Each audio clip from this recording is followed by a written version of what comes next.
and welcome to the show. It's Local Chat, episode 203. If you add those up, it adds to 50, and that means we're all gonna die. Joining me this week in a yellow shirt, it's Chris from Save Data.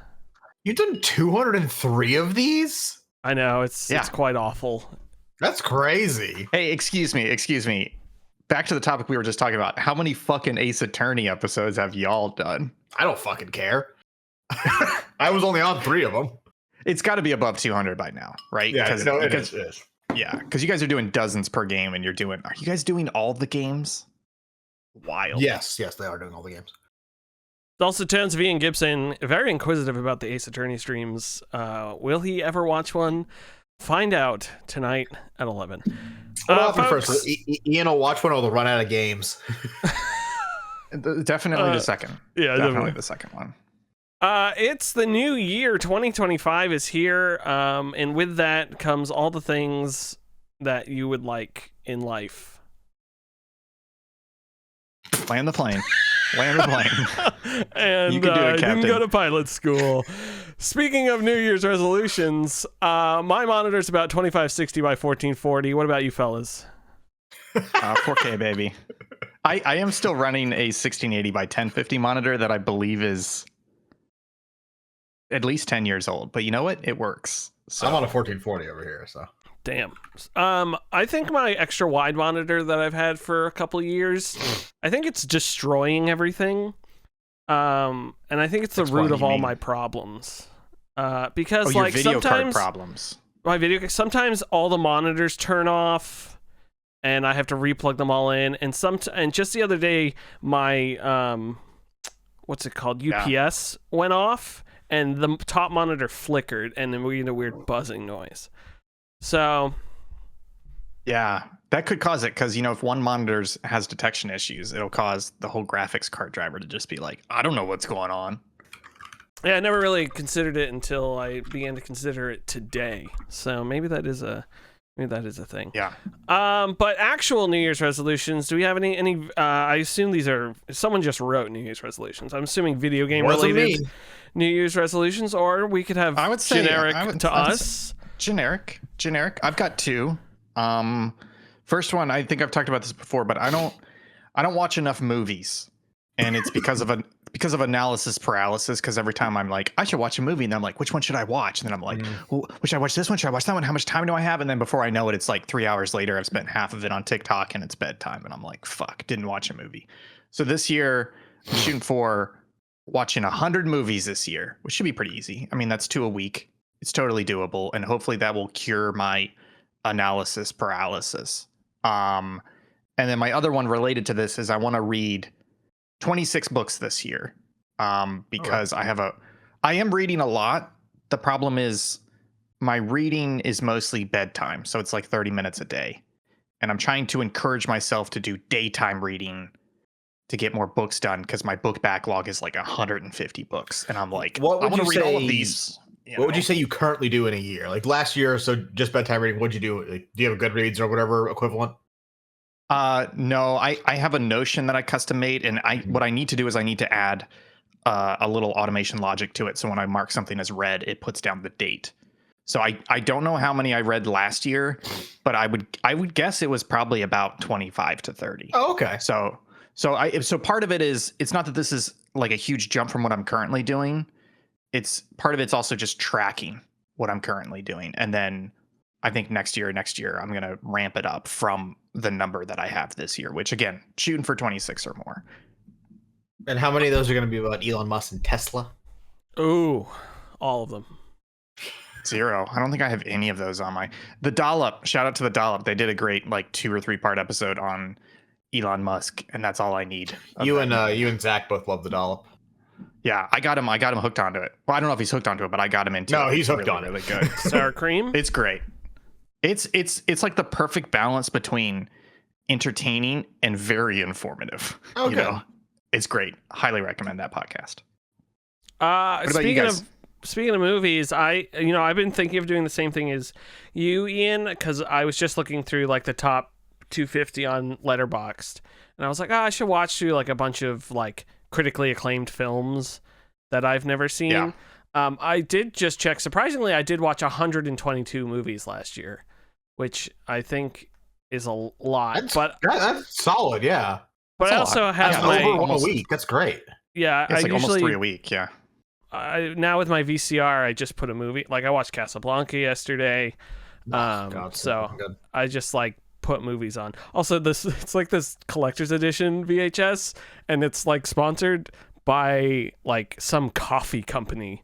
Did the Casablanca like 25th Folgers? Or never heard of them. It's one I've never heard of. Like it was some weird. It's like Turner Coffee. It's like that Coffee Crystals SNL skit almost.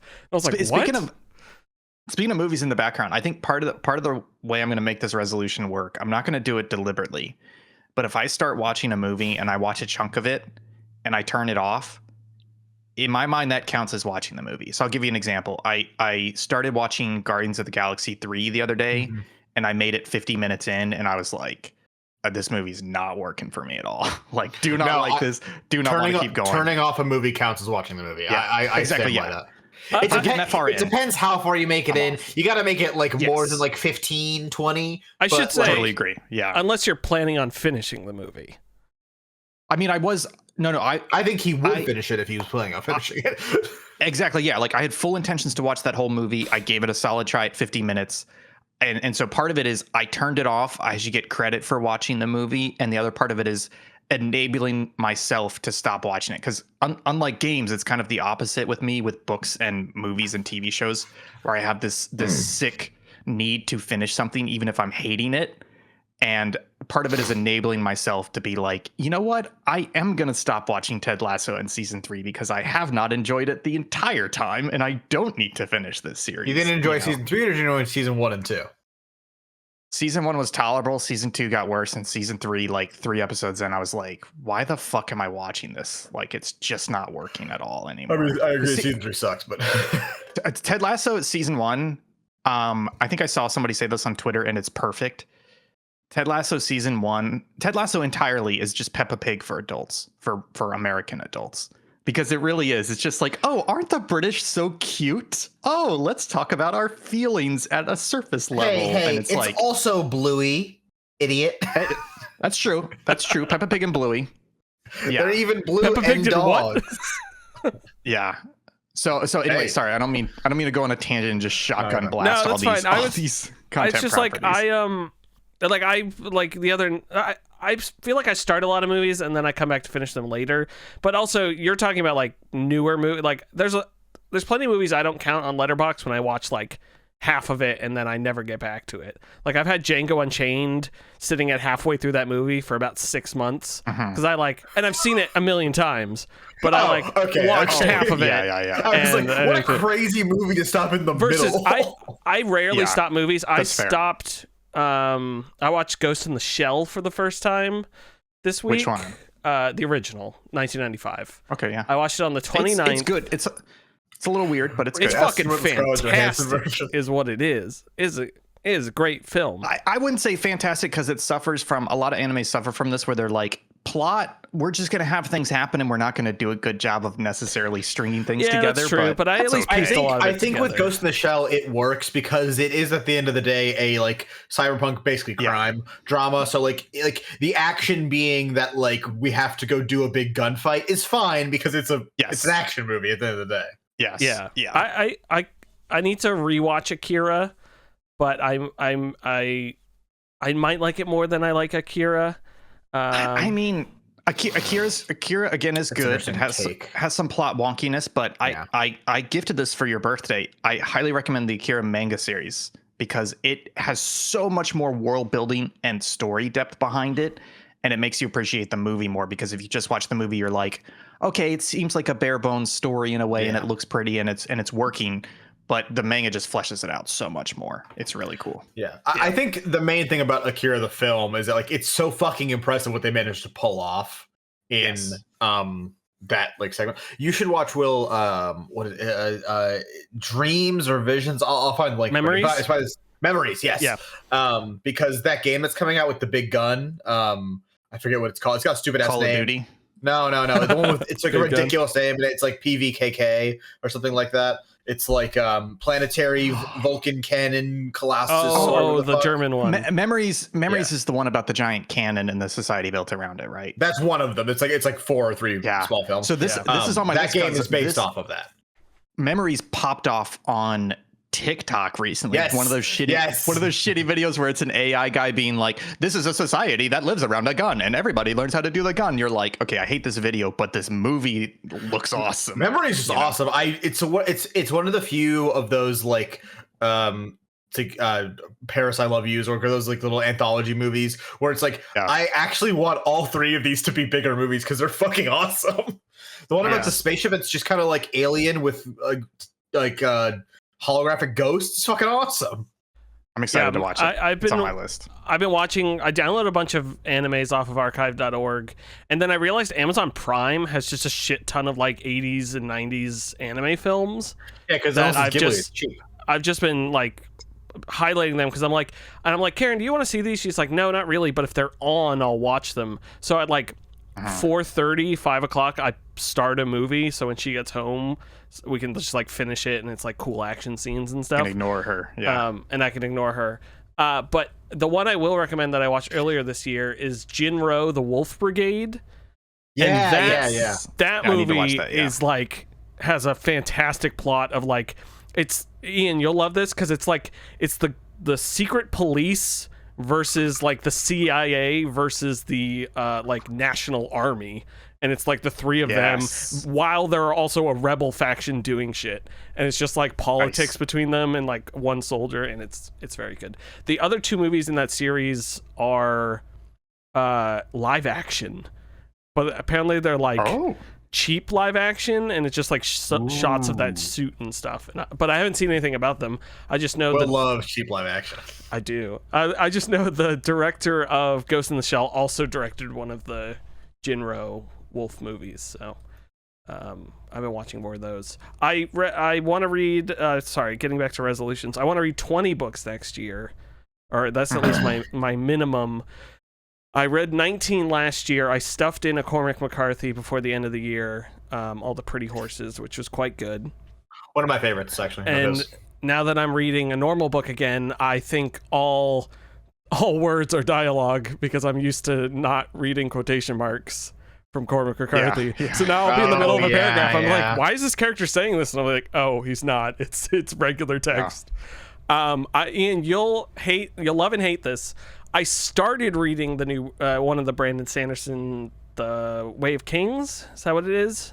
Yeah, that's the first one. Yeah. And I got through the prologue and I said, motherfucker, I need to finish the 4th Wheel of Time book before I start this. So I put that back down, and I'm now finishing the 4th Wheel of Time book. I've read about 200 pages already, and it's still pretty good. I like Wheel of Time. Yeah. So I'm not angry about it. He didn't write that one, right? Because that's he wrote the last 3, and I'm on book 4, and I'm like, buddy. I'm not finishing the series. No, but I'm saying now is the time for Way of Kings. It's fucking popping off everywhere. I just want to finish the 4th book, know my stopping point, and then go to the Way of Kings and read those. Because I would love to finish Wheel of Time. Obviously not this year. I'll read it eventually, like one a year maybe sort of thing. Because there's a fantastic website that does chapter recaps and book recaps. So I literally that's nice. Picked up the book, I read the recaps up to the chapter I was on, and I was like, oh right, that's where everything is, and then just started cooking. So yeah. So I know it's early. Nice. Are you enjoying Way of Kings so far? Yes. I like I said, I only read the prologue thing, which I think is that one chapter? Or is that are you talking about multiple I think it's just one chapter. It's like there's a Dalek and a Kregnar, and they're doing something to each other. I really don't remember it. No, you mean Seth Son Villano wore white on the day he was to kill so that's a king. that's the first chapter after the prologue. Yeah. And I read that part and I was like, oh, that's what that's from. Oh, okay. And then I stopped. Oh, sorry. I thought that was the first. I didn't realize there was something. Yeah. But okay. Yeah. Because sorry, just to I'm glad you brought up Sanderson because I was going to bring it up because that may throw off my book plan and it may throw off your book resolution as well because I'm tempted to go to pages read because each of them are about 1,200 pages, and it takes me about a month. So part of me is like, oh, I'm going to fuck up my resolution. But the other part of me is like, what the fuck am I talking about? I'm reading 1,200 pages in a month. Like, that's like 3 to 4 other books in a month, you know? So it's a little weird. I'll go with book count this year, but next year I may switch to pages read, honestly. Yeah. So I'm going to, I have about 7 books that I'm reading. They're just open on my thing. And I finished one this year because it said I finished The Indifferent Stars Above, which I started reading in 2022. It said it took me like 400 pages or 400 days to read it. I was like, what? And I was like, oh, I started in 2022. Don't read The Indifferent Stars Above unless you desperately want to know the horrible things that happened to the Donner Party, which are awful. That's the sequel to Fault in Our Stars. Yes. Yep. She went out west after having cancer. Yeah. It's cancer, yeah. Is that book by what's his face? Because I hate John Green. I've never read his other books. I read Don't like him. Looking for Alaska is pretty good. I hated that book. That book is awful. Oh, that's his best one, so don't read any other one. That book is like 100 pages, like 500 or 200 pages to just make you sad at the end, like Bridge to Terabithia. It just, there's no reason. Spoilers, that's all of his books. I will say the Fault in Our Stars thing, there is a great bit, it's on a Beer and Board Games episode where he is, he's there as our VidCon, and he's sitting down, he's taking a sip of his beer, and someone goes, what was the fault? Like to him, and he made a sip, goes, cancer. Cancer really sticks with me. Yeah, I don't intend to be mean, but I have zero desire to read that man's books because every time he comes across my timeline as TikTok or YouTube or Twitter or whatever, it's just like, oh, you're one of those like smarmy liberals where you may be right, but you're also you're one of the reasons people vote for Trump because you're kind of an asshole to people that you don't agree with. Liberal whataboutism, like Hassan, like Hassan's whole thing. Got his ass. Yeah, and it's like that attitude's not really helping anybody, and I have zero desire to read any books. I mean, I find both of them very interesting. I respect them greatly for what they've done just for like the internet space and like vlogging and like Crash Course is an incredible tool that I'm incredibly glad exists. But also like I don't give a fuck. Yeah. Anyways, Chris, New Year's resolutions? I'm not a huge resolutions guy. I in general, my whole thing is like if I'm going to make change, I don't want it to be based around like a year thing. I want it to just be like I'm going to decide to do something. However, some that I do have for this year, which are kind of 2 in 1. One, I've been messing around with pixel art recently. I've been using. I'm not entirely sure how to say it because I'm pretty sure it's just Aseprite. You can't say that. Aseprite, yeah. Just don't say it. Aseprite, but it's got a weird E in there, so Aseprite.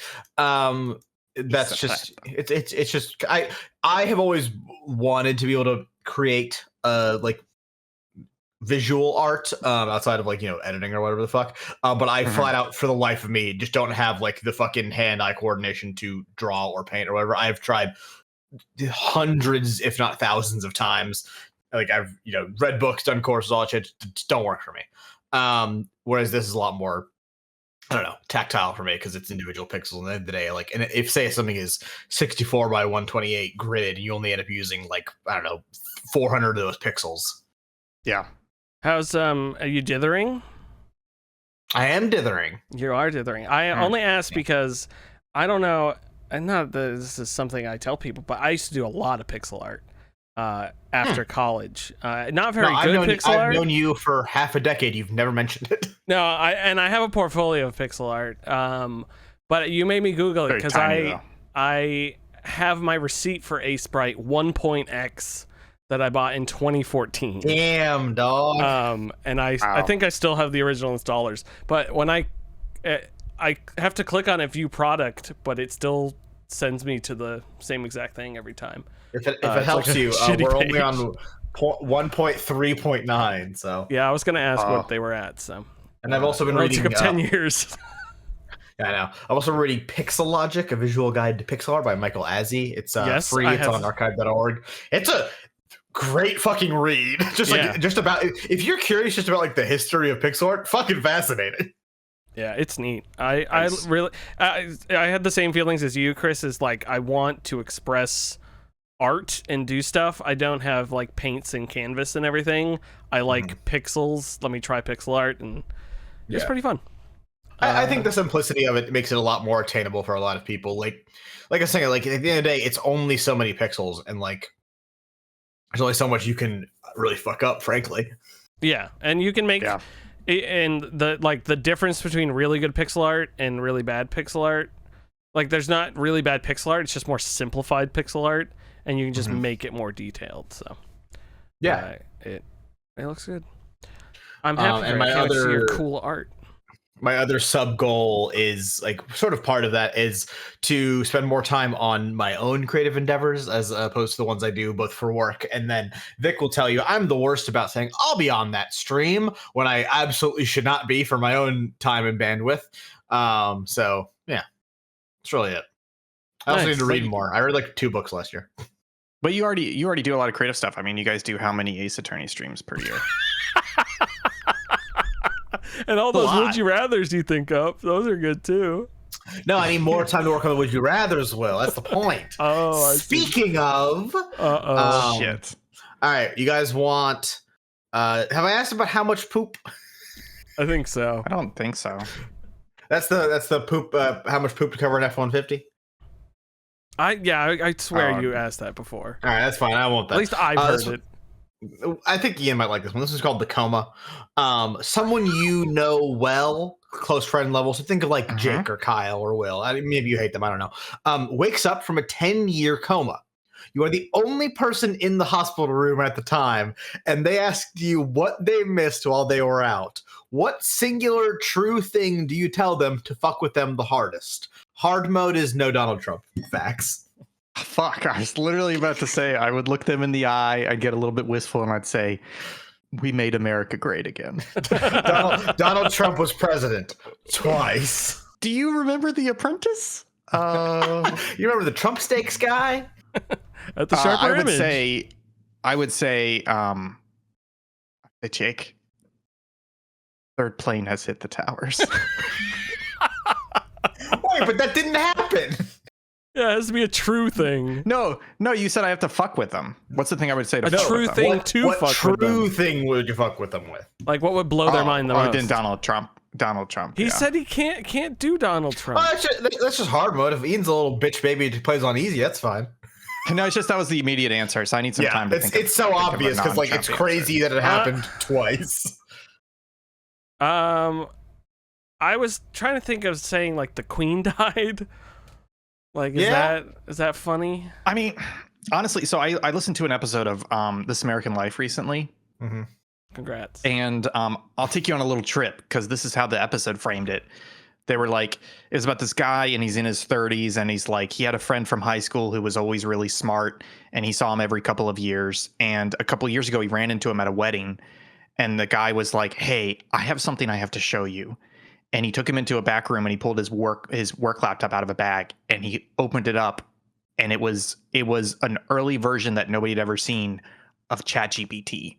And it blew the guy's fucking mind because it was not gradual like we've been doing it where it's like, oh yeah, it's a little bit better.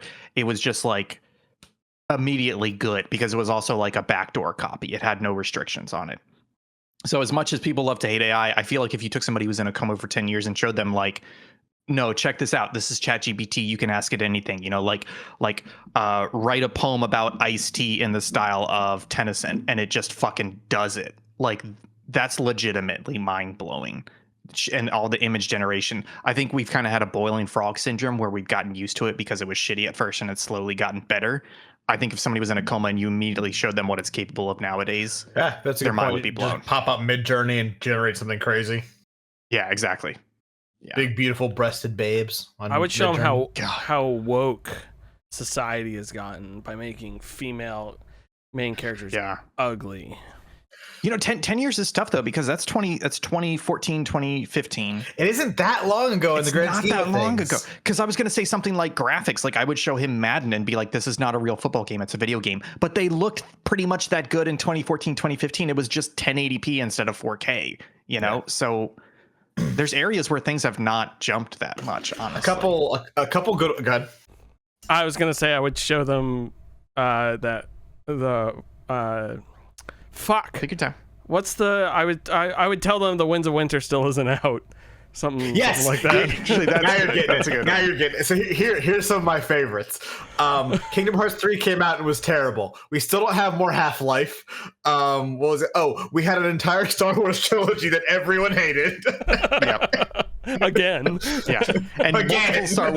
multiple Star Wars TV shows, most of which were bad. There's one Star Wars show based off of Rogue One, which was out before 10 years ago, which is the only good, like, oh, you're a Star Wars fan? You've missed one thing. Yes, yeah. There's I more didn't- than that, but you can ignore it. Yeah. Not to cut in, I didn't I know, know season 1 and this. 2 were pretty great. I forget who mentioned on a podcast I was listening to. Actually, it might have been Nextlander. I didn't know the Solo movie was like a indie comedy. Was what they were doing It was- before they were it like was kicked Lord out and and Miller. fired. Yeah. And Wait, what is this? the Solo The movie Solo movie. I've seen it, yeah. before the film. Ron Howard took over.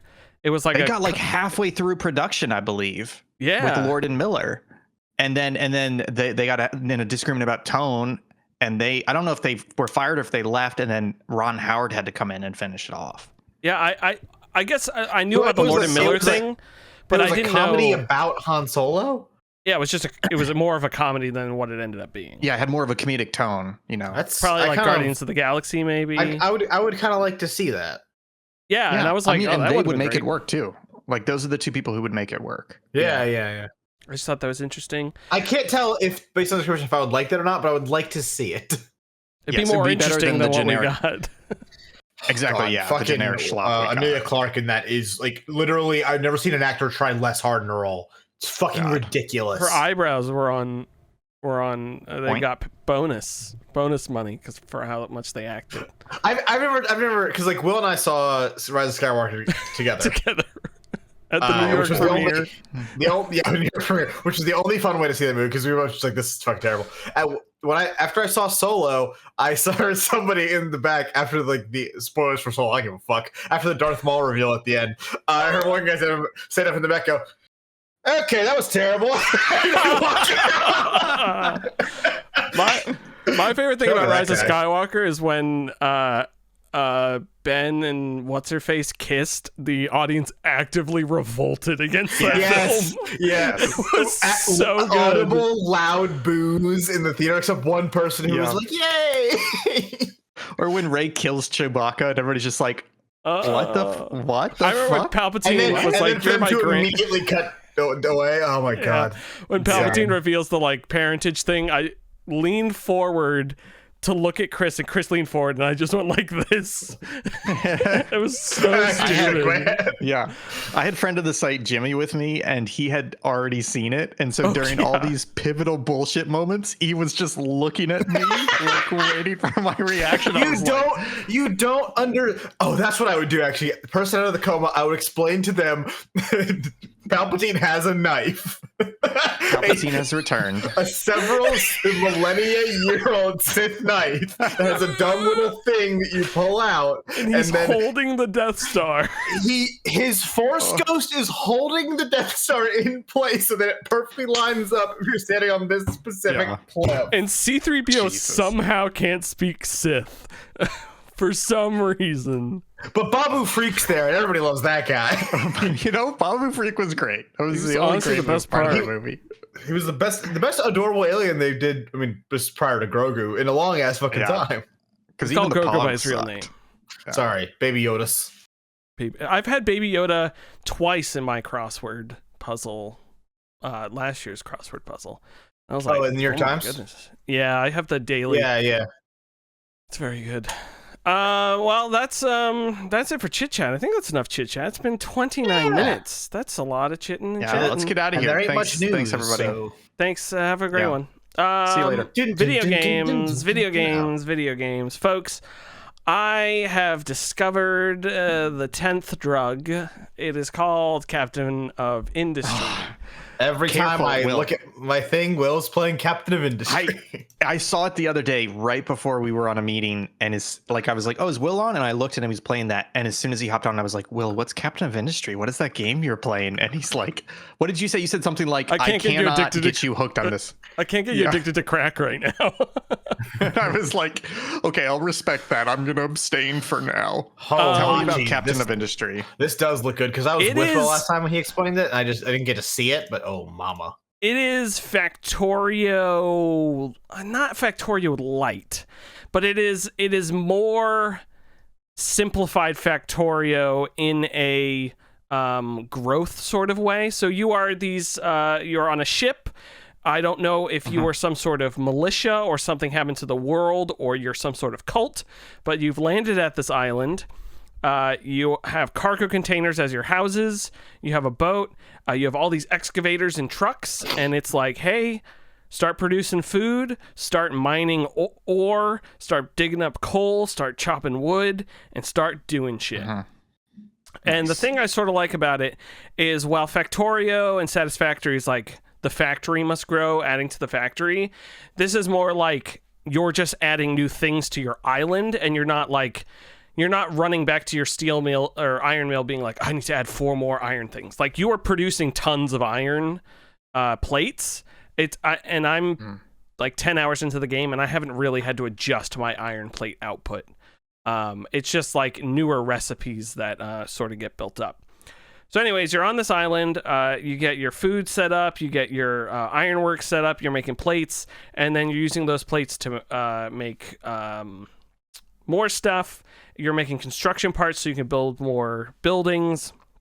I just set up oil fields, and I'm extracting oil now, and I'm now distilling oil into all its separate components, and I'm like burning off the heavy oil and light oil because I don't need it right now, and then I'm using the diesel to supply my stuff. I just found a cargo ship. You send your ship out to different locations to find things. Sometimes you run into pirates, which you have to run away from until you get weapons. I found an oil rig and some cargo ships, so now just before the stream, I set up the oil rig, so my cargo ship now brings oil back from that. And I have about 6,000 years of oil in that oil rig, which is great. But like I said, it's more Factorio Light in that sense. You're not constantly maintaining your factories. Also, you don't get conveyor belts till relatively late. Your main means of shuffling everything around are trucks. You have automated trucks? Yeah, they're all automated, except for the one like excavators. God. You assign the number of trucks to a mining outpost. So like I have 3 excavators working and 8 trucks, and that is a good like balance. It seems to be delivering stuff. I don't know if this is I haven't looked up other people playing the game, but I'm like constantly full of like iron, loose copper, stuff like that. Like it seems like they really ramp that part up so you don't have to waste so much space to be like, oh, I need 15 steel or iron plate builders in a row to make all this sort of stuff. So you use the trucks to deliver everything. If stuff's too far, like I'll rely on trucks. But now that I've unlocked conveyor belts, there's the U-shaped ones for like loose product. There's the flat ones for moving things from like plates and stuff and rubber and all that sort of items, objects to the next place. And it's genuinely joyous. It is a fun game. It's cool. It's that smaller scale, so it's cool to see all your trucks driving around doing shit. It's gorgeous. Like it's very intuitive using the tool to build the conveyor belts and stuff. The piping just looks cool when you're running those. There's all these vehicle ramps. So I tend to run my pipes and stuff high up, but you can also run them low, and the vehicle ramps can go over 3 spaces for the small ramp that I have right now. And then you can just like pump stuff underneath that. It's got a lot of good features that like Factorio has. So it's like the copy cut. You can plan out builds. You can mirror stuff, like mirror buildings and rotate them. So you can really make sure like, oh, I want to mirror this side of oil pumps to that side of oil pumps so they can all connect in the middle and pump to one thing. Research. Yeah, I do see that it's... it's early access. What's the early access portion in terms of like, is there enough there right now? / what's coming down the line? Should you wait? Should you hop in now? I believe it's on version 0.59, something like that. I would say hop in. I believe the latest update added roads, I want to say, to make it a little cleaner. I also see that there were like trains and stuff that they recently added. But like I said, I'm 10, 11 hours in, and I'm like barely a third of the way on the research tree. So Nice. I've got a lot to go. I don't. It seems like everything that's on that tree is in the game currently. I don't know what's planned for the upcoming, but it hasn't. Let me put it this way: playing so far hasn't felt early access. Like I knew it was in early access, but like I wouldn't tell someone who wants to play it that it's in early access, because it would be like saying Factorio before 1.0 was in early access, where it was, but Factorio is still a full-fledged, tons of hours type of game. Gotcha. Sounds awesome. Yeah, it's awesome. I just really like the look of it, especially now that I have all my oil distillation with like the burn towers going. It just looks really neat. It's fun. I like the truck concept, because I'm not always like, oh, I need to do a whole long conveyor belt from here to here to make sure that gets there. Like trucks help balance that stuff out.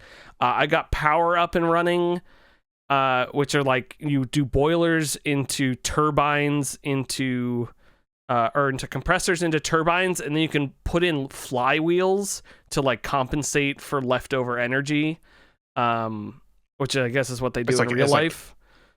It's like energy storage. Yeah, flywheel energy storage, which I didn't know was a thing, but apparently is, like keeps the momentum spinning, which is really neat. Basically, yeah.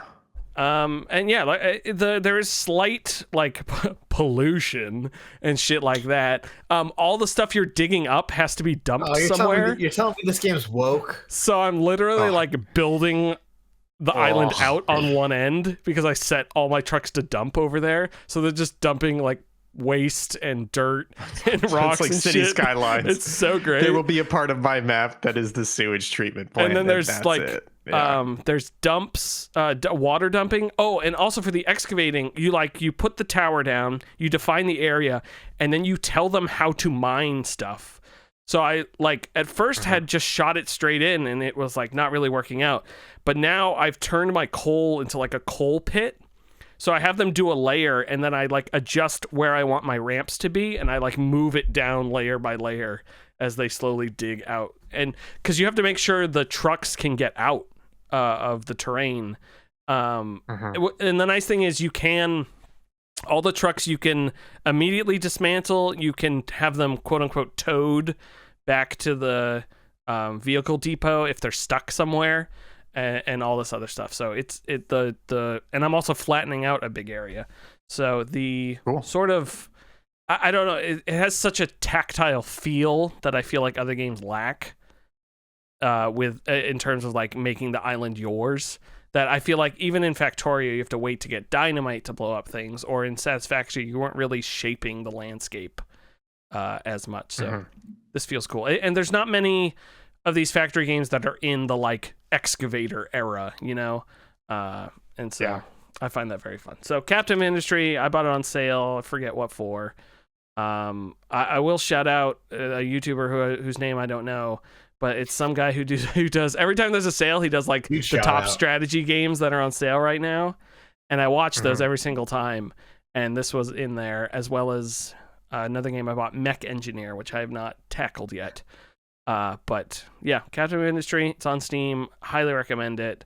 Trucks, upgrade path, it's all cool. Go do it. Boom. Ian Gibson, what have you been playing? Real quick, I've been playing a little game called Tiny Terry's Turbo Trip. Have you guys heard about this game? No. It's kind of going under the radar. I don't think that it should. It's not amazing or anything, but it's a really fun little 3 to 4 hour GTA clone. You're on a little island, you play a little goober, you're running around in his car and meeting people and doing little quests for them and stuff. Jeff Grubb from Giant Bomb described it as like GTA for kids. which is a pretty good way to describe it. It's not entirely for kids, but they mask the humor enough that I would be okay with a kid playing it. This is the Tiny Hike devs. Yeah, it's really cool. It's really funny. I played a couple hours of it. I ended up putting it down though because I think some of the mission design is a little lackluster and not that engaging. But I mean, I ran around that island for 2 hours and had a lot of funny conversations and stuff with people. So it's enjoyable. I would definitely recommend putting that on your wish list and grabbing it whenever you feel like playing a funny little game. The big game I've been playing this week though has been 1000 Times Resist. Have you gentlemen heard of this video game? Yes. Pridge and Zach both say this is great. I know what it's about, but I have not personally played it yet. And William, are you into the anime ladies? Not really, no. Okay. I had a big hesitation playing this game. I'm shocked that you played this, by the way, based on everything I know about you. I first heard about it a couple months ago. Shortly after it came out, there were people being like, "Hey, this game's very good," and I kept looking at it at Steam, and people being like, "Hey, this is a very story narrative heavy game. There's not a lot of gameplay here." When you look at the game, it just looks like anime ladies, and you're like, "Yeah, but is this really good?" But then you scroll down to the Steam reviews, and they're like, "Hey, this is a revolution in storytelling in video games, and it's incredible." And I was like, maybe not. So I had some hesitation. I know this is not necessarily my type of game. But a lot of people kept talking about it, and I feel like I do have some due diligence in terms of game of the year. I don't want to miss potentially incredible games. So I was like, okay, it was Sunday. I was like, I'm in the mood. I'm in the right mind space. I'm going to finally play this game. I'm not going to talk about what this game is because this is one of the best games I've ever played.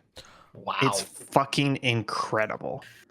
I'm not gonna give details on what the game is because the game is so heavily focused on telling this story and it's doling out pieces of the story step by step that if I were to give you any of that information, it would reduce the impact that this game has on you. And based on the impact the game had on me, I don't want to lessen that for anybody. But I will talk about what it is. It's for me, it's the most like Pentiment. So if you remember Pentiment, you're playing a character, you're running around a space and you're talking to people and you're having conversations with them, right? And it's like there's very little gameplay there, but the conversations and the people were so well written and the story was so well written, the dialogue so well written that you felt compelled to finish the thing, even though there really was no game there, right? Mm-hmm. So this is very similar to that with some key differences. Number one is that there's less choice. Pentiment has some choice options in it. I don't think there's that in 1000X Resist. I think there's only one choice section in the game. But it does there's a hub world that you keep coming back to, which is kind of what you ran around in Pentiment to talk to people. But then there's 10 chapters, and each chapter has its own unique segment where you are going somewhere else and experiencing a different place. So whereas Pentiment was pretty much the same location, just over 3 time periods, this has a hub world that you come back to multiple times, but then each chapter of the 10 chapters has a very unique place and storytelling design. And the other thing is Pentiment, if you remember, a lot of Pentiment was 2 talking heads and text boxes, right? So it's character says this, character says that, character says this, character says that. 1000 Times Resist is it's incredibly cinematic. Like, first of all the lines are voice acted. You can go fast through them if you want to, but sometimes the voice acting is incredible. So sometimes you're just like, I'm gonna let the voice acting hit, right? Like I know what the line is, I've already read it, but I'm gonna let it hit. And the other thing is that it's very cinematic. They are constantly changing the camera, where it's placed, what it's seen, what it's not seen, how people are framed in the scene. The aperture, the wide angle or narrow angle, where it's at, and it's very cinematic. Whereas Pentiment was just 2 talking heads. This is those same types of conversations that are very enthralling, but with constant camera movement, and it feels incredible. it reminds me, it is a very heavy story. It's also sci-fi, whereas Pentiment was medieval. I'll tell you the basic premise, which you can read from Steam, which is basically you are playing one of several clones in a far future post-apocalyptic scenario where you're stuck in like a weird bunker utopia. And there's five or six different types of clones, but there's multiple clones. They're all clones of somebody called the All Mother, who you've kind of built this deification around. And you're in this society, and at the start, you're just trying to figure out, like, what is this society? What is your role in this society? And it fucking goes places, folks. It goes. I think the game total was 13 hours. I finished it over 3 or 4 days. I couldn't fucking put it down, because the way it's doling this story out is incredible. And just to be clear, it's not just like, oh, hey, this is a cool story with cool characters. Like, no, this game reminds me of college. And what I mean by that was my major in college was English literature. So for a lot of my courses, I should say for the good English courses, it was not enough just to read the text and understand it. You had to understand the subtext. You had to understand the metaphor, the allegories, the layers of textual references going on. And that's what it feels like playing this game, because the writing is fucking incredible. Like, there's an entire sequence halfway through the game where it's 90% of it is just reusing direct lines of dialogue from earlier in the game, but the meaning has completely changed because of how you've interacted with the game and the story. This is not what I expected in this game. I did not expect to like this much. I was on the verge of tears multiple fucking times in this game. It is absolutely incredible. It's like Pentiment. It's not a lot of game. It's a lot of just press an A button to get through dialogue, but it's fucking incredible. Highly, highly recommend. I haven't finalized my top 10 list for the year, but this is probably going to be my number one. Blew me away. Heavy recommendation, folks. And the reason you're not going to finish it is... No, I did. I know. I did finish it. I'm always waiting for that shoe to drop. I couldn't stop playing it. You should check out Slay the Princess. These games are often compared to each other, so much so that if you go on Steam, there's a bundle that includes the two of them. We're playing it currently as like a rolling Monday stream, and like that.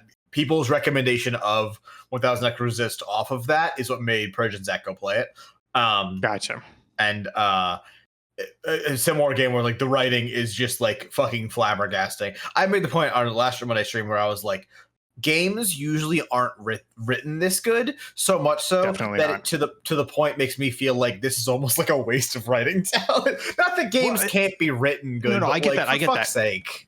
I disagree with the waste comment, but it's not just games. Like, so many fucking movies and novels and everything are never written to this standard, and that's why it blew me the fuck away. So I'll give you an example. Like pretty early on, there's some phrases that keep getting repeated as part of this. They're like religious phrases for the sisters. So it's like 6 to 1, hair to hair, Heki Almo, Heki Grace, and it's like red to blue, and you're just like, okay, that's funny, and then they keep repeating it, and it's the same fucking phrase, but the meaning keeps changing. The meaning keeps changing. Not meaning because somebody's telling you what it's meaning, but meaning because of how much more your understanding of the story and what it means behind that. And you're like, it's fucking layers and layers and layers of literary comprehension on top of it.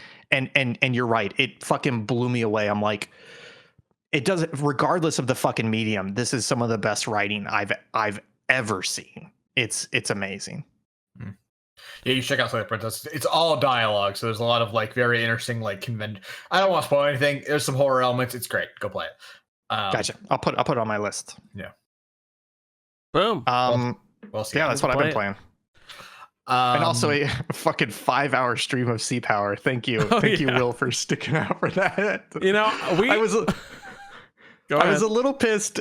It should not have been a 5-hour stream, but the scenario for some reason put you and the enemy so far apart, and then the game just kept glitching and glitching and glitching the longer the mission lasted. But the game's so fucking good that I stuck out for 5 hours just to get that far through all the glitches. What day did you stream? Monday? think it was Tuesday morning. Tuesday? Yeah, it's Tuesday. Yeah, Karen and I went out. 9 a.m. to 2 p.m. Karen and I went out to see an apartment and came back, and you were still streaming, and you still streamed for like another 3 hours. So I just sat here playing Captain of Industry, watching you play Sea Power. And I was like, man, they should put these two games together. That'd be pretty sweet.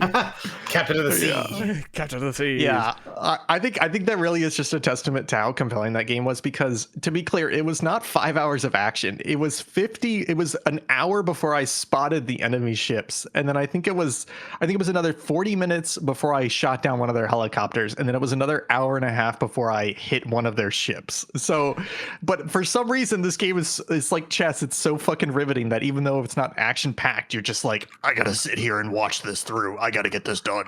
I almost made a comment on how the majority of that stream was on the map screen, where it's just the like little dot and the arrow of where it's going. And I was going to tell you, like, you could just be playing Jane's ship or Jane's Fleet Command, because you'd be on the same map. The graphics at this point do not matter. Like, I probably should try that. Same video game.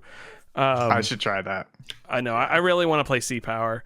So I'm excited to play. It looks like a blast. Every time I see that section of the Middle East where you did that one mission with you had to get the cargo. Yeah. Every time I see that, I think of you playing that mission. I was like, oh yeah, there were guys right there. Yeah.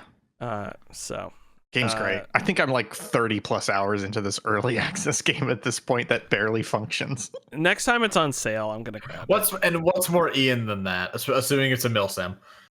It is. Yeah, no, of course it is. Milsim. Yeah, it's great. It's beautiful. Love it. Gorgeous. Speaking of gorgeous, Chris, what are you playing? Marvel Rivals. I'm sure we've all heard of it. It's the most popular game in the world right now. Did you see the fucking crazy number they had at, like, it was like 2 days after Christmas or something? They had like 5.5 million concurrent players. Jeez. Well, because everyone got the consoles for Christmas and they all want to play Spider-Man. Yeah. This is good. This is delivering on the promise of new Overwatch. So, this game fascinates me because basically Overwatch is a good game that is bad is the best way I could explain Overwatch. I think Overwatch premise and like visual design, everything about it's great. However, the gameplay sucks because I think genuinely it has some of the worst balancing I've ever seen in a video game. Their cast of 35 heroes is somehow worse balanced than League of Legends cast of 150. Don't fucking get it. It's mind-boggling. And of course, they have made countless terrible decisions across the dev cycle of Overwatch, taking out 6v6, all the monetization stuff, the free-to-play bounce, all like this, canceling the fucking missions thing they hyped up for years, all this stuff. So basically, dropping down to what did they go down to 5v5? Yeah, that was, and now they're going back. Now they're going back to 6v6. Fucking idiots. So Overwatch is this game that is at its core good, but is just mired in bullshit. And so NetEase got the Marvel license. Disney said, "Here, go make us a video game, sweetie." And they said, "Let's just do Overwatch again, and this time let's make it not first person, so that it's easier, and also the kids are more likely to play it, so they can see Spider-Man and see all the tremendous asses this game has. Holy shit, this game has some insane asses." Oh, hey, sorry. If I can go backwards real quick. Please. Just 1,000 times resist real quick. Great asses? If you look at this game, you think it's just anime girls. It's very funny how this game is not sexualizing the women at all. Like there's some hints of relationships, but it's very well done and tastefully done. But there's a problem, which is that it's very tasteful, and you're like, yes, I am mature. I do appreciate the complexity of being a mother and a daughter and a lover. And then you look down at your main character, and she's got like thick fucking thighs running around and bouncing, and you're like, okay, there's a little bit of a disconnect here. It's like, why are you making me horny for the main character? Hold on, I have to talk about horny bait in my next game. So give me a second. Oh yeah, okay. Sorry, I just had to call that out real quick. So Marvel Rivals is Overwatch. Full disclosure, this game is Overwatch. They did nothing differently. All the game modes are the same. Push the carts the exact same. The overtime rules are the same. It's got the 2 to 3 cap point thing. It's just fucking Overwatch. Hey, Overwatch was TF2 and Overwatch is dead now. So go ahead. Take it. And here's the key learning. Overwatch Overwatch is good if it's not run by Blizzard. This game's great. Is it like? Do I think this got some balance problems? Absolutely. Do I think it's got a bit of like sameness with a lot of the character designs, mostly the tanks and the healers? Absolutely. But this, first of all, this game is for children. This game is not targeting 30-year-olds with fucking video game podcasts. This game is targeting 12-year-olds that want to play Spider-Man. And that's what it fucking should be. Because I've not touched the ranked experience in this game. I've just played a bunch of casual games. And I'm not going to lie. Most games are a curb stop. Because you're either playing against or with a bunch of 12-year-olds. And you, with your adult brain, can exploit the fact of like basic strategic concepts like get on the point to win the point. And they're too busy flipping around and you know, doing fucking Spider-Man maneuvers. But like the game is really fun. Hey, the Marvel license is fucking good. It's a lot of characters I know the names of, and when I see their abilities, I'm like, that makes the big red fireball, that one's Scarlet Witch. Who'da fucking thunk it? Like, oh, the guy with the hammer, it's Thor. I get it, Chief. I like the biggest thing about this game for me is that just like it just shows what we could have had, basically.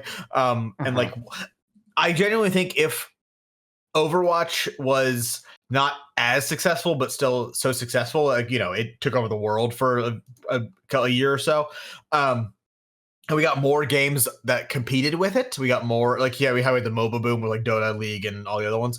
If we got like 4 or 5 Overwatches, we could have had something like crazy like in the game sphere, and we didn't really get that. We got Overwatch 1 instantly. Battleborn didn't even get a chance, even though it wasn't an Overwatch clone.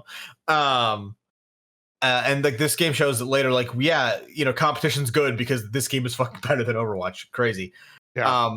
The other thing I want to talk about this game, because like honestly, there's not much to say. If you liked Overwatch, you should go play Marvel Rivals. It's fucking free. And you can be fucking Bucky Barnes and shoot men. Like, what? Come on, go. You can be Captain America and throw your shield around. It feels great. All the characters feel good. Like, you know, it's smooth. There's no like things wrong with that. Feels kind of clunky. It's everything just like it's just out of the box. Great. Nice. The monetization in this game is some of the weirdest fucking monetization I've ever seen in a free to play game. In which it first of all gives you way too much shit for free, and 2, I don't feel any need to buy the stuff.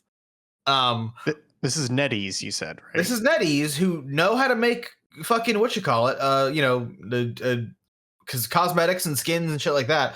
And like the skins are all good, but like I don't know. The battle pass is $5 and it gets you 5 skins, so it's $1 per skin. And then there's you know, there's emotes and sprays, and you know, you can hit the gritty and whatever the fuck, like your Fortnites. But like I don't know. Nothing about the monetization speaks to me, and that kind of worries me actually, because it's just like I don't know. I don't see people in games with skins. I don't see the kids who, you know, got this for Christmas and then asked for mom for $5 to buy a skin. And like that, I think could be like the fatal flaw of this game, because everyone already has tremendous asses, so I don't need to buy the bikini skin. Also, there's no bikini skins. They should make a game where your character has no skin, and you have to pay to give them skin. And I think Super Meat Boy 2. I think that'd be really gross. I heard there's a great. I have never played Overwatch, and I've never played this game. So my my one comment is that I heard there's a pretty rad nude mod for my Marvel Rivals. Yeah, there's the mod scene's like very instantly active, and apparently it's like pretty easy to just like pop a file into a folder, and that's all you gotta do pretty much. Yeah, so if we were gonna play, I would make sure I had that on. Yeah. So for Tony Stark, there is like one where he's Samus, but there's also one where he's nude. I think the idea of a nude man flying around is just really funny to me. Yikes. Other random games I've been playing, Zenless Zone Zero from our friends at the Hoyoverse. They make the Honkai Star Rail and the Genshin Impact, and this one, which is like, so if Genshin is fantasy, Honkai Star Rail is weird space nonsense. This one is like cyberpunk, I guess would be the most accurate comparison. So basically, it's like near future. it's like tech punk is all the outfits and stuff like that. But unlike this is not an open world game. This is a mission based game.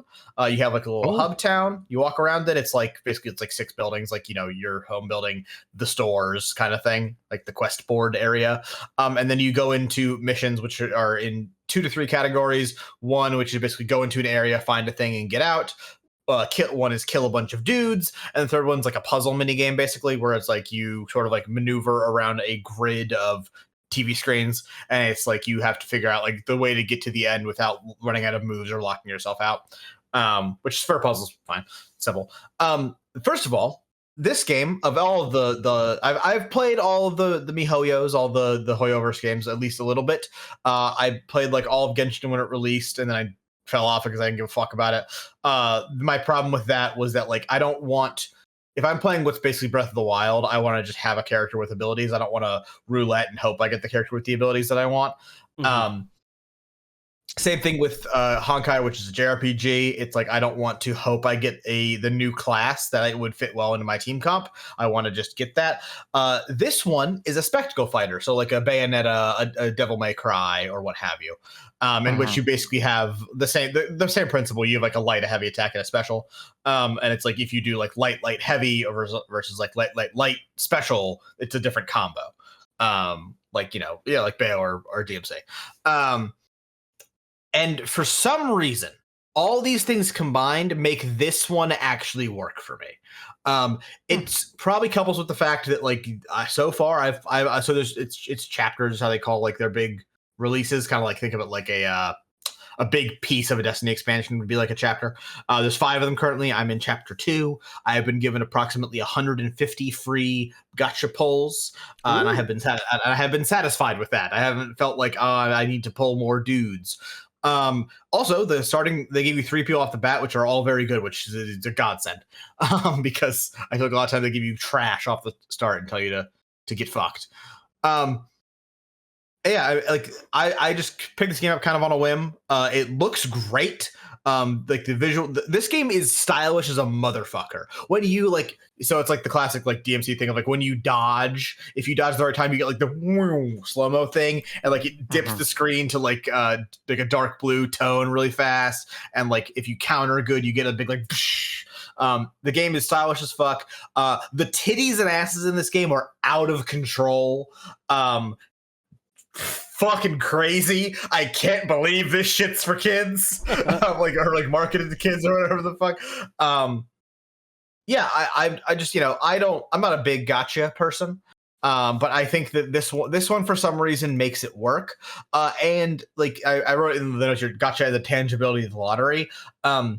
For some reason in this one, I just feel like I'm getting better things when I pull. I don't know if it's some trick they figured out with like the animations or whatever, about like when you hit the gacha button and you roll the lottery thing 10 times. But like to me, it just feels like a better system where it's like, oh, I understand what I'm getting and the tangible like use of it in the game. And then when you get a person, obviously like, oh, good, a new dude, great.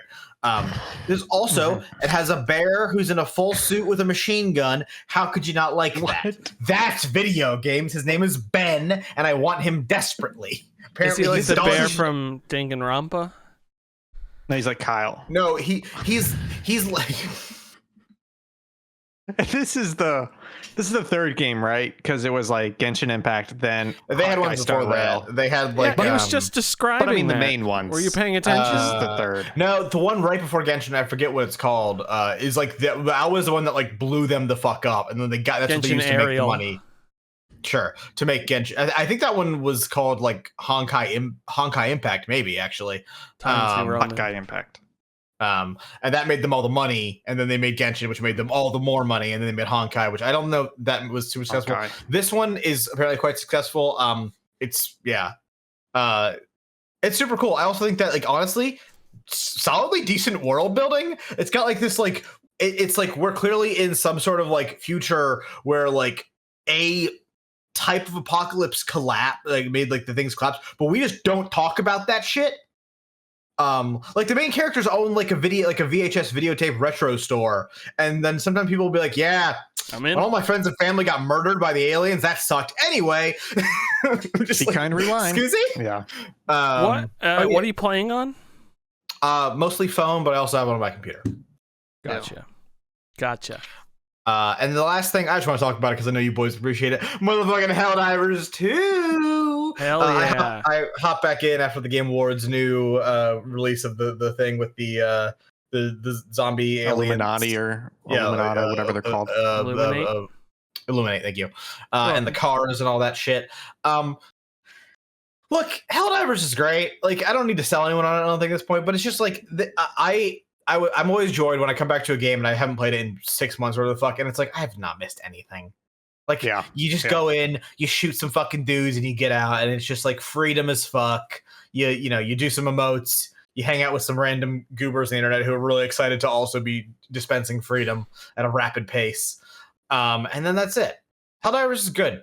Go play Helldivers again. Just do a Helldivers. Still a great game. I must have missed all the invites you sent me to play with you. I'll go. I'll see where they were. Yeah, check your Steam. Yeah, I'll check. What's your We were talking about this when we had our little Subpixel Boys stream the other day. What's your preferred difficulty level in Helldivers 2, Chris? It depends on my squad, but I prefer like really high difficulty. Okay, so you're wrong. Got it. Okay.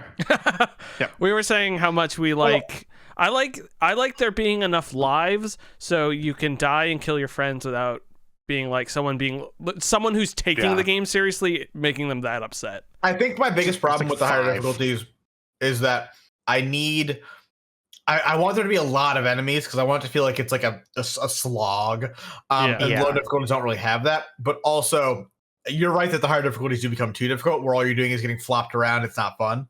It becomes like it encourages like try hard behavior. So that's why I feel like five or six is the sweet spot where you're getting a lot of enemies, but it's not forcing you to be try hard about it. Yeah, me too. Well, I think also larger enemy variety has helped that though, because a lot of the time, especially with what do you call it, fucking Malevelon Creek and all the robot missions, it's like when like enough of the big robots spawn, you're just having a bad time because there's just missiles flying out over your head constantly. Whereas the bugs are a bit more manageable in general. Yeah, I want to watch Starship Troopers now. I don't know if y'all played since the update, by the way, but they one of the Illuminates like equivalent of that big Strider thing that the bugs have is like the Striders from Half-Life 2, and they are fucking terrifying. Oh yeah, we saw the tripods from War of the Worlds. Yes, that's probably actually what they're based off of, as opposed to fucking Half-Life. Yeah, we should play some more. That game's super fun. Yeah. That's the games we've been playing, which means it's time for the news. Ian, is there news this week? No. Yeah, there's a couple of stories. We can hit these real quick. Should I play the news? Are you guys? Should I gotta play the news? Yeah, maybe play it. Hey, I don't mean to. I'm not gonna take your host job, but play the fucking news theme. Time for the news, gaming news. We're gonna talk about video games. Thank you, Frasier. That was my Frasier. Kelsey Grammer. Frasier Crane. We got him. Are you guys excited for the Game Station Go, a new gaming handheld from Atari? I mean, it has one of the best titles I've ever fucking heard, and I like the look of it in like a semi-sarcastic, this thing looks dope as fuck way. Like, I simultaneously think it looks awful, and I love it. I'm just looking at it right now. Okay, first of all, Game Station Go, questionable name. It's hilarious. It's awesome. So this looks like a gaming handheld a la the Switch. It looks like it probably has about a 6 or 7 inch screen in the middle, left hand side, top to bottom, analog stick, D-pad in the middle, and then another analog stick on the bottom, and then on the right hand side, are four face buttons, and then on the bottom looks like a full numpad. Yeah.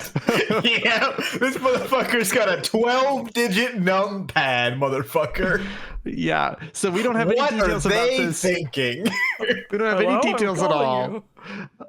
But this is probably going to be a piece of shit. It's probably going to be an Android-based. You have to buy game licenses directly from Atari type of thing, but it's so fucking wild. I can't wait to buy this for $30 in 2 years. Yes. Of course, all people on X, the Everything app, and Blue Sky were just shitting all over this thing immediately because look at it. What the fuck is that numpad? Okay, that numpad is 1,000% for like, what is it, Vectrex games? What's the one that you had the one number that had pad? numpads. So it's definitely Yeah. for that. Also, How like, many games is that? this is the problem. There's 2. so many ways to play arcade games and Atari games. Like, they should try to Yes. break into the video game business and where you can play new video games, not terrible, not you know what I mean. There No, are you're games right. that have been All around Atari forever, does- and they're All not Atari does engaging now enough is to put on re-release that. shit that's already been re-released 1,000 Yeah. times. Yeah. All they It's do just now. it's just wild because like I understand part of it is they're looking there going, wow, the handheld space is really hot right now. And they're right. The handheld space is very hot right now.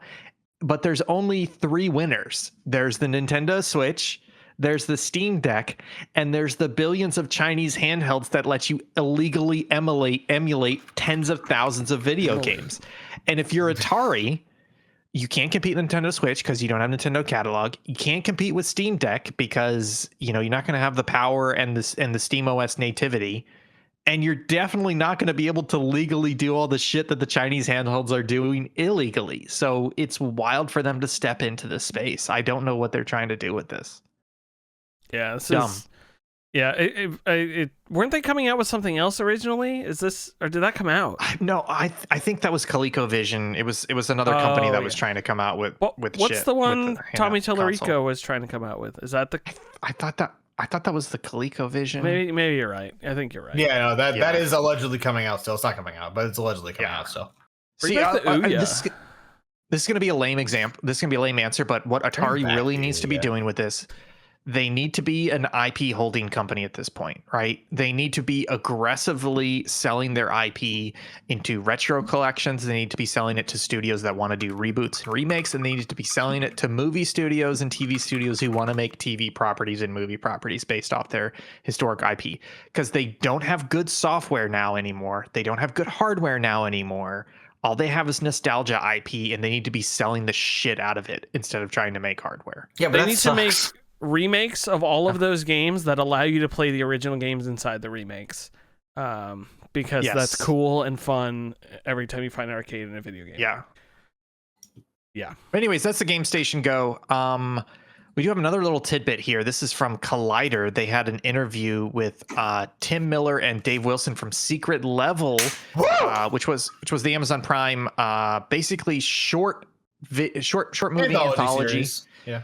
Have you guys watched any of Secret Level? Yes, I have. It's mostly terrible with some exceptions. Same. I've only watched 4 or 5 episodes, but I've been like, it's like decent to okay, and actually, you know what? You're right. It's just the full gamut, and it leans towards Yes. the bottom end of the Which spectrum. honestly, it's kind of exactly what I wanted. Like, this show sucks hog, and then you get to the Warhammer episode, and you're like, fuck yeah! And then it goes back to sucking hog. Yeah. And then you get like the Unreal Tournament episode's really good. The Armored Core episode's solid. It could be better, but it's pretty solid. It's got the Pac-Man episode is crazy. I couldn't believe that was what was happening. Yeah. I wholeheartedly recommend this show to people because it's a blast. and they're short. Each episode is like 8 to 12 minutes, so it's just like, even if it sucks, you're not there for that long. It's great. I only watched the. So anyway, I was just gonna say I only watched the Will, Dungeons go and ahead. Dragon. You had something to say, Will? Yeah. Time for the was news gaming. Oh, it's just the news thing. I want to make sure we played that. About video games. I only watched you the watched the Dungeons Dungeons and Dragons episode. Karen and I Yeah. watched, and I thought that was neat. Like, no, I enjoyed it, but it I would have liked it if it didn't just stop. I was like, why did it just ended? And I was like, no, keep tell me the rest of this little story and then end. I was very confused as to why that one not only was the first one, but also just like why it was even here, because it's the only one that isn't a video game, and it's like there are already close Dungeons enough, and though. Dragons series that exist and are successful. It seemed like a cutscene that like video game gameplay led into and video game gameplay started after, and I was like, For me, not cohesive. For me, it's like there's to super simplify it. There's 2 sides of D&D fandom, right? There's the people that think D&D is fun and you can have fun with it and have a fun time, and then there's the tryhards who are like, no, I want to know about D&D lore and the dragons and shit. And this D&D short was about like the tryhards who were like trying to be a more serious, grounded D&D, and it was like, no, that's not the good D&D. I thought it was neat, like the guy being sick and then like infecting the dragon and everything. Like that was all it was cool. COVID. But it's allegory. It just felt like it went nowhere, and that's like everything else was cool about it. That's why I didn't like it, because it just was like, eh. So yeah. That's all I watched. Yeah, but anyway, so they had some interesting things here from this Tim Miller and Dave Wilson interview. High levels are that they went to Microsoft to try and do an episode on Halo Master Chief plus the Doom guy in the same episode, but Halo said no. And I'm sorry, I'm just trying to check. I believe there was another IP that they tried to do, and they turned them down as well. Sorry, I can't pull it up real quick, but basically they've got a lot of ideas. It sounds like their basic premise is they're going to the studios and saying, hey, you want to be involved? They asked for a Half-Life one from Valve, but Valve turned them down. So I think their heart's in the right place, and I think they've done the right format where they recognize each episode's not going to be for everybody, but the super low commitment. So I think I'm excited for season 2. You guys excited for season 2? I mean, I'll definitely watch it. Yeah, I need to finish this first season. It's 10 episodes, right? 15. It's 15. 15? Okay. So I need to watch all those. Some of them are for games that I've never heard of. Yeah, same actually. Yeah. And then one of them is for Concord. Oh, baby. The Concord episode is awesome. In that I spent the entire time just going, Concord. The final episode is one of the worst pieces of trash I've ever seen. I can't believe it was approved. Have you seen Love, Death, and Robots? I've never watched that either. No, I've watched the first episode. I've heard good things about it, but I've never seen it. It's I believe also a similar anthology type show. Yeah. Hey, Will, have you watched The Matrix and then The Animatrix yet? No. I've seen The Matrix. Because I believe last time we talked, you said you hadn't seen The Matrix, and I said you need to watch it immediately just so you can watch The Animatrix, because The Second Renaissance is one of the greatest animated shorts ever made. Well, it's winter. I need animated pants. Will, have you played the news theme for the episode yet? Oh, you're right.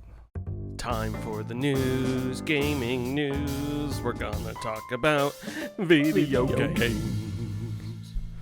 Thank you, Fraser. We have a final news story, if I may. And we'll talk about that right after the break. Do your pants fill with shit every time you sit on a park bench? Well, let me tell you about you need pre-shit jeans. So this is wild. This comes from the Giant Bomb group on Facebook.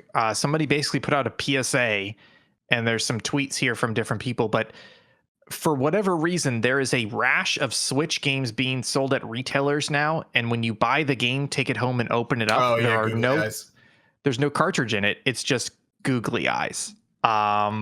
So PSA, be careful buying Switch physical games right now. You may get bamboozled, and somebody may have stolen your card.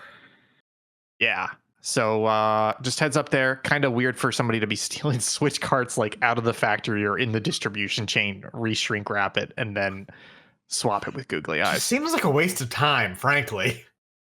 Yeah, it's like the Switch is cracked. Just go download the ROM, you idiot. I mean, I assume they're reselling them, but like... It's dumb. If you're clever enough to come up with this whole scheme, figure something else out to make money. If they're reselling them, why don't they just sell them in the package they bought it in? Because then they'll get caught as stolen. Like this, it doesn't show up as stolen until it gets all the way to the end user. Oh, I see. They also aren't buying them; they're stealing them. Yeah. So, but what if they end up stealing the googly eyes one? What do they do then? Then there's the second googly eyes on the grassy hill. Mr. President, second googly eyes. Mr. President. Excuse me, Mr. President. There's a second googly eyes on the grassy hill. And Miyamoto turns around in his chair. My God, this is Fukushima. We better put the roof up then. Okay, we're in too deep now. We gotta end this fucking episode. Okay, cool. Thanks everyone. I'm gonna hit the outro button. Folks, This has been Local Chat, episode 203. That's right. I've done this show at least 3 times. Folks, we will be back Saturday at noon. We're going to be playing some Caves of Cud. Ian and I'll be playing. Ian will be watching. He loves to watch. He's a big watcher. And maybe we'll dip. I was also thinking maybe we'll dip into some Captive Industry on that stream.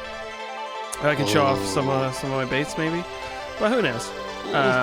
Everything's up for Game of the Year at this point.